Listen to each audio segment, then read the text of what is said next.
It is our job as grown-ups to listen and to believe them. As far as an act of war goes, I'm not gonna go there. Well, you know what? You tell the Mexican president, either you do it or we do it. Believe your kids no matter what they tell you. Also, the U.S. versus Russia, the U.S. versus the cartels, the U.S. versus themselves. Holy cow, there's a lot to get to today on this episode of Daily Caller Live. My name is Jobob. This is Daily Caller Live, and it starts right about now. 2, 1. Here we go! That might be the only brown guy on earth named Jobob. That is actually her name, Jobob.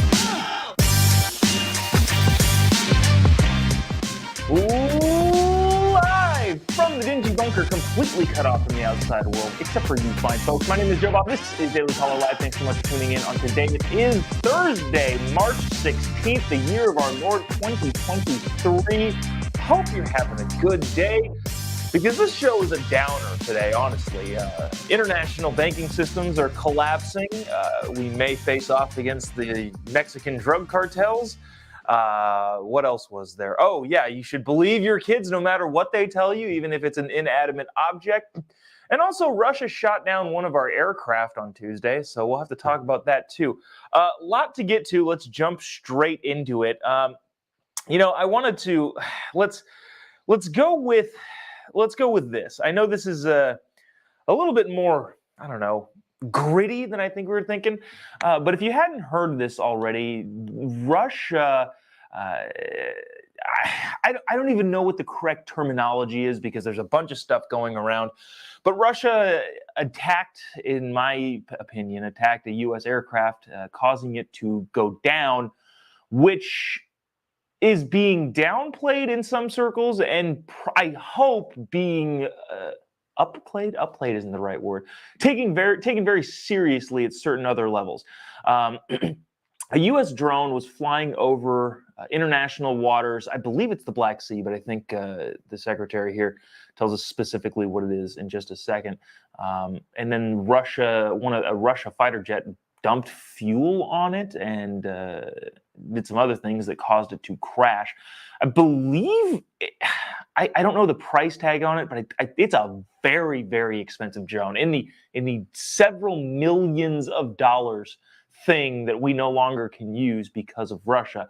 I'll let Secretary Lloyd Austin explain this, and then Mark Milley, presidential cabinet, is going to talk about whether or not this was an act of war, and are we at war with Russia. Check this out.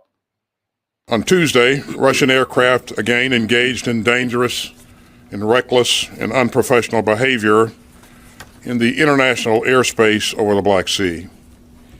And 2 Russian jets dumped fuel on an unmanned U.S. MQ-9 aircraft conducting routine operations in international airspace. And 1 Russian jet struck our MQ-9 aircraft, resulting in a crash. And this hazardous episode is part of a pattern of aggressive, risky, and unsafe actions by Russian pilots in international airspace. Okay, so that's what happened. I just looked it up. MQ-9s are $32 million. So the Russians shot down a $32 million U.S. aircraft. Whether or not it's manned, obviously if it was manned, it would be worse. But in terms of attacking military property, that's pretty bad. So is this an act of war? This is General Mark Milley. Check it out. As far as an act of war goes, I'm not gonna go there. Incidents happen, and clearly we do not seek armed conflict with Russia, and I believe that at this point we should investigate this incident and move on from there. But we will continue to exercise our rights in international airspace. Okay, so let me just say this. Despite my disagreements with some of the people in the Biden administration, everything that was said yesterday seems to make sense to me. It's not some crazy, some pundits said, well, this is an environmental problem because they dumped gas on a drone. Okay, get out of here with that. But calling it an attack, but obviously not wanting to say it's an act of war, I get that. I understand that, which is, a step forward in how the Biden administration is currently acting. Obviously, we don't want any sort of military conflict with Russia. That would be bad. But at the same time, I'm hoping, and I probably think this is happening behind the scenes.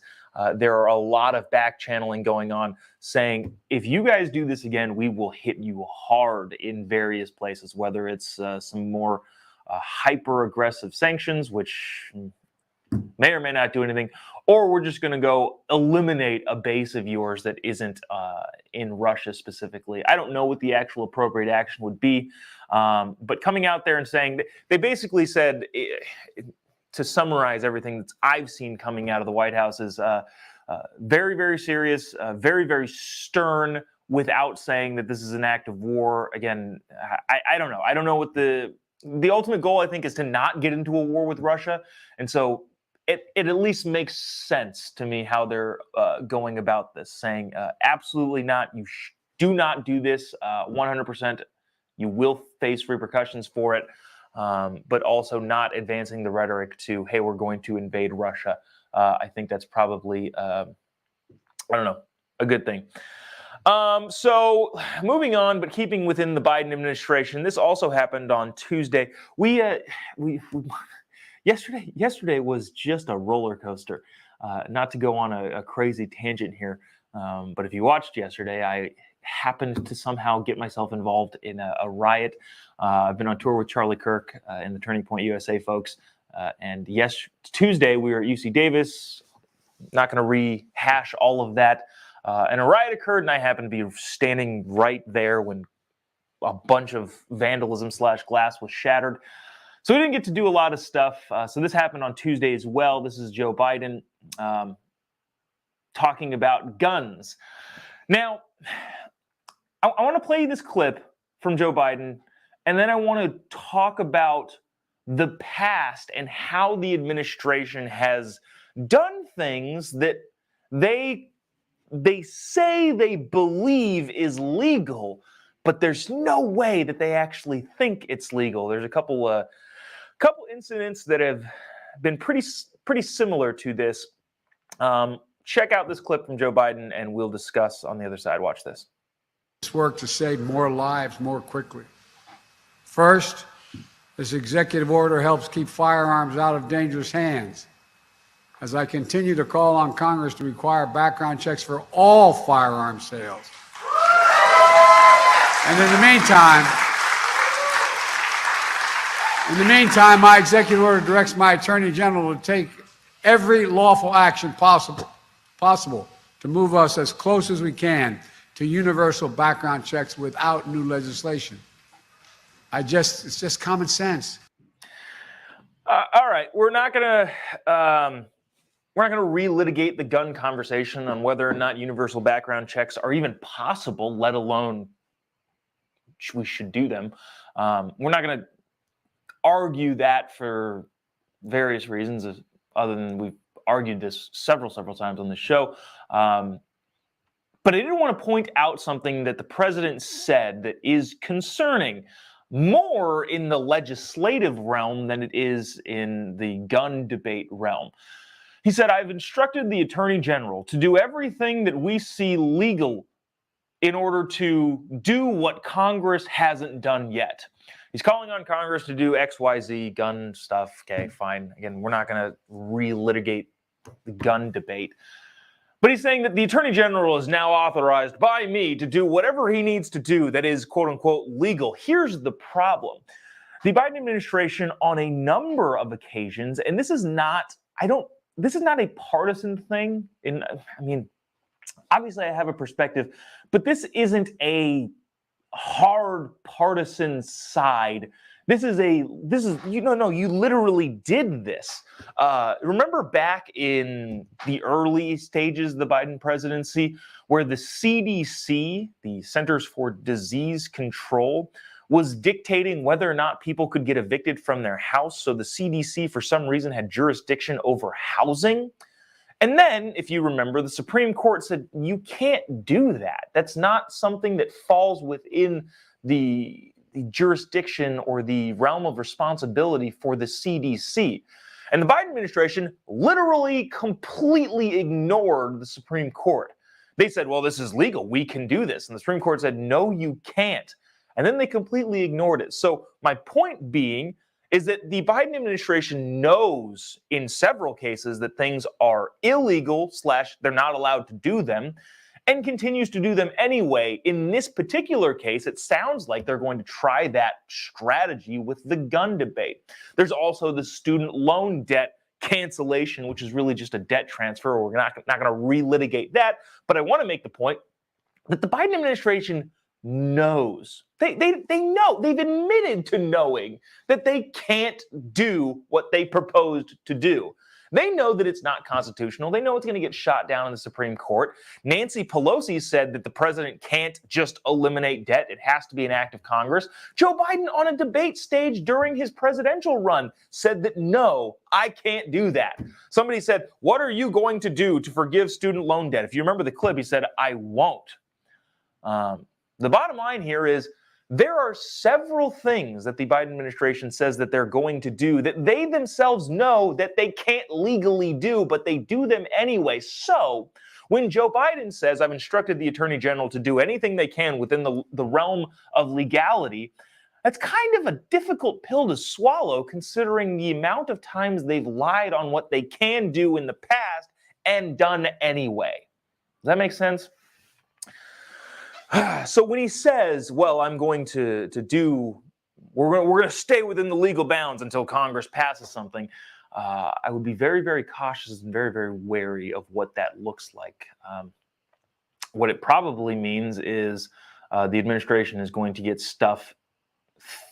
They're going to be able to do stuff while all of the lawsuits are held up in court.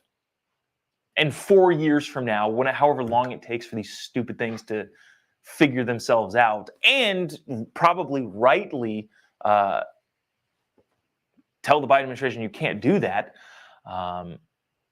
it's very, very difficult to roll back government regulations. So, yeah, I would be cautious and be wary of that going forward, especially if you own firearms. And speaking of firearms, holy cow, are you guys seeing what's going on in Mexico? This is a picture of Nikki Haley. She's on a stage somewhere talking about this. But we didn't really cover this story, but a big story late last week, 4 American tourists went down to Mexico supposedly for some sort of medical treatment. If I remember correctly, it's cosmetic medical treatment. Blew past a cartel checkpoint and then 2 were killed immediately. I haven't followed it since the actual event happened. But 4 Americans were attacked and assaulted by the drug cartels. I believe 2 of them died immediately, and I think we found the other 2. But don't quote me on that in case I got that wrong. I haven't, again, followed up in the last couple of days.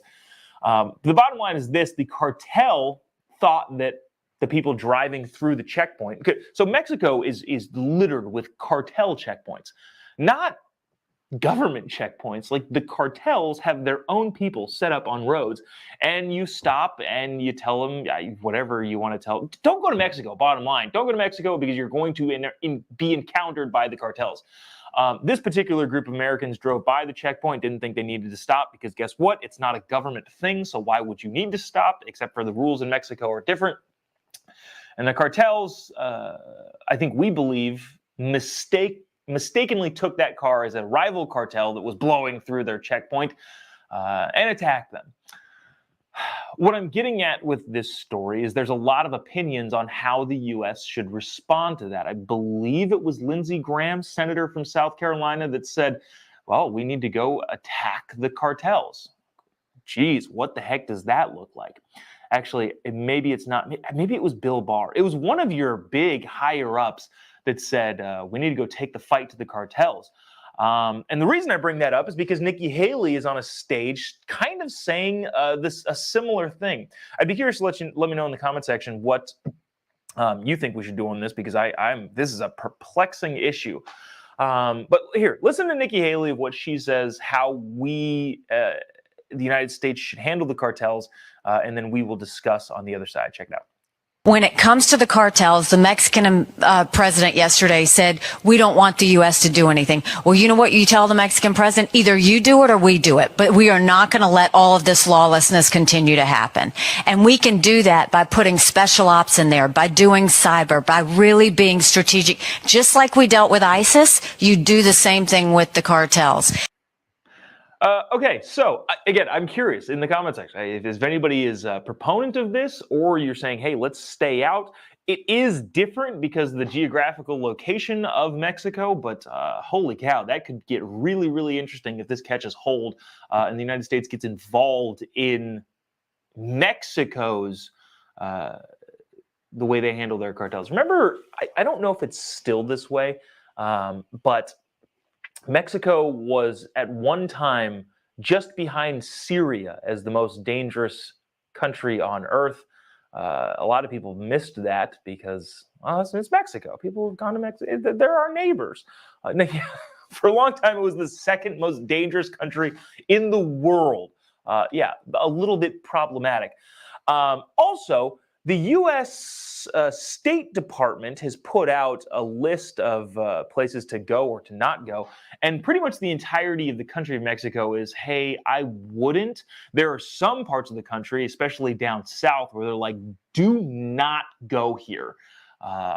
There are like, beach cities like Cabo and Cancun, which are on opposite sides of the Mexican country.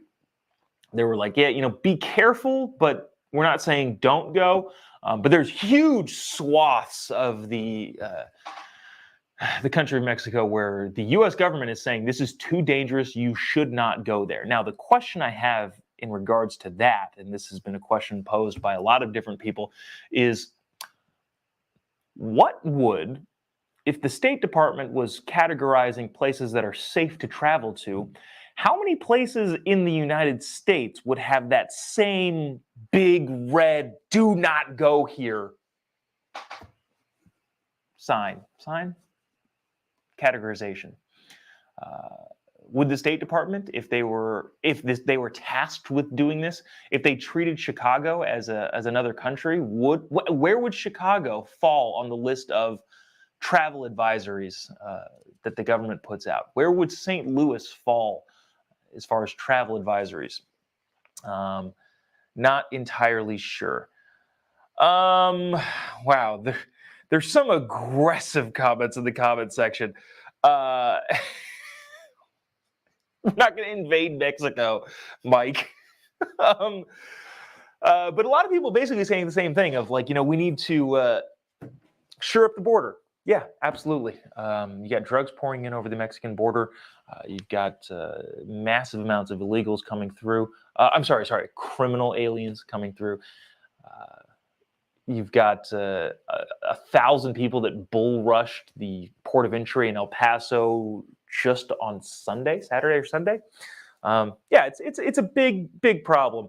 But Mike. Sorry, I'm just reading some of the comments here. And some people, one of my favorite things in the comment section is when one of y'all makes either a joke or a very, very outlandish, probably sarcastic statement, and I can't bring it on, but I still read it and maybe mention it a little bit, and you go, yeah, I know that was a lot. That's one of my favorite things to do on this show. But anyways, yeah, a lot of people saying just fix the border problem.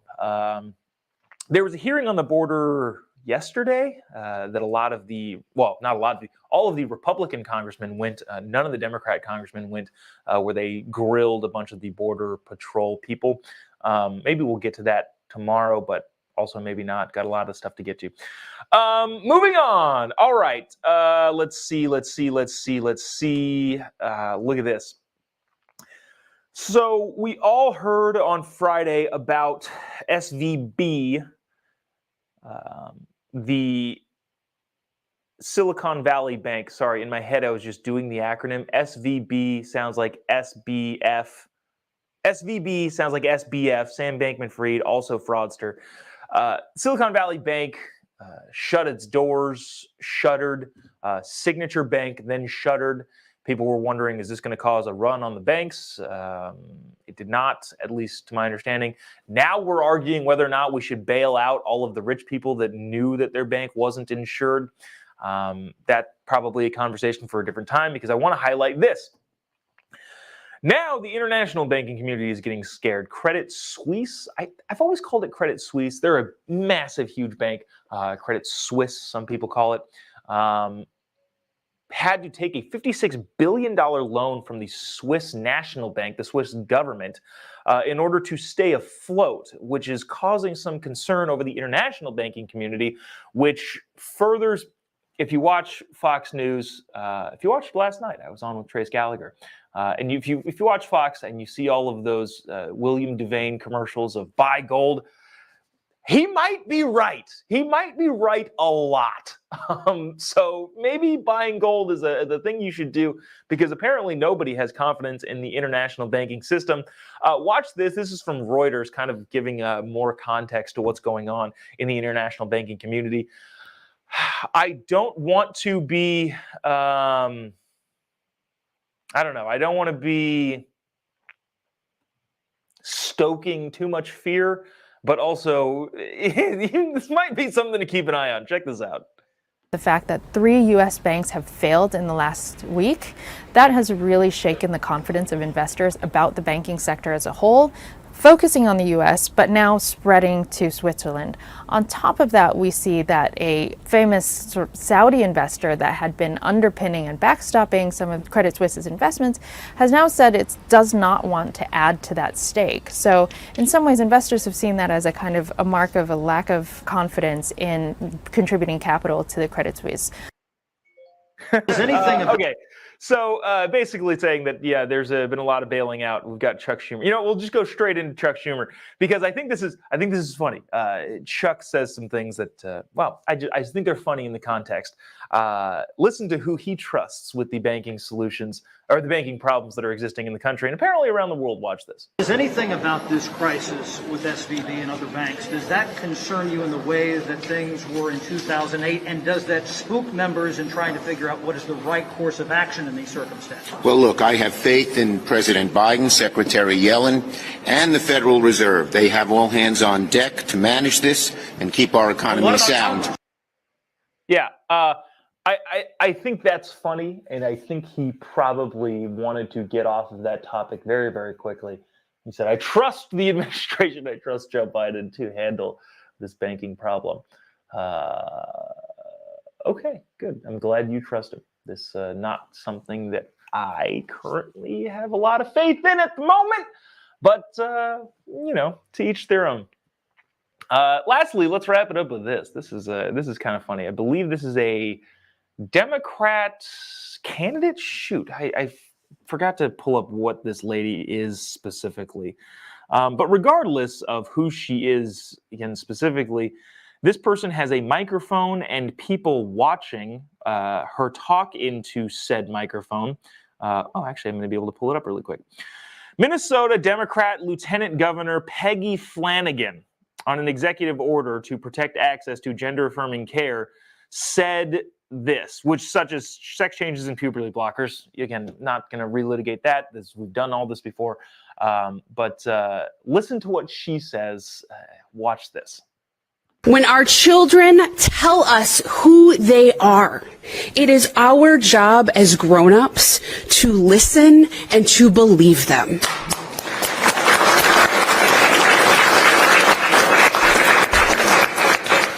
That's what it means to be a good parent. All right, Peggy. What if my kid tells me he's a fire truck? I'm a fire truck. And my house is burning down. Say, how could you let this happen? I thought you were a fire truck. So, full disclosure, peek behind the curtain. It is funny when I'm trolling through the internet and just videos and stuff to get ready for this show. The way my brain now works in terms of creating content, especially in this social media environment, anytime I come across something that I know that I can put on this show, but then also think this is going to go nuts on Instagram, YouTube Shorts, Twitter, all of that sort of stuff. That's what I just think it's funny. I think it's funny being able to recognize something that I internally say, oh, this is going to be hilarious and how I chop this up. Like, I think right after this show, I'm going to go film a reel for Instagram that says something along those lines of like, I thought you were FIRETRUCK. How could you let our house burn down? I believed you. That made me a good parent. But I don't know. I feel like we don't need to berate this lady enough, because hopefully the average person watching this can distinguish insanity from reality. So probably not necessary to put her in her place all that much, because I think people in general have the ability to do that. And if they don't, you know, what's the point? What's the point anymore? If society can't look at that lady and laugh and go, "What are you, crazy?" My kid tells me I'm a pony. I'm not gonna saddle them up and ride them across the desert.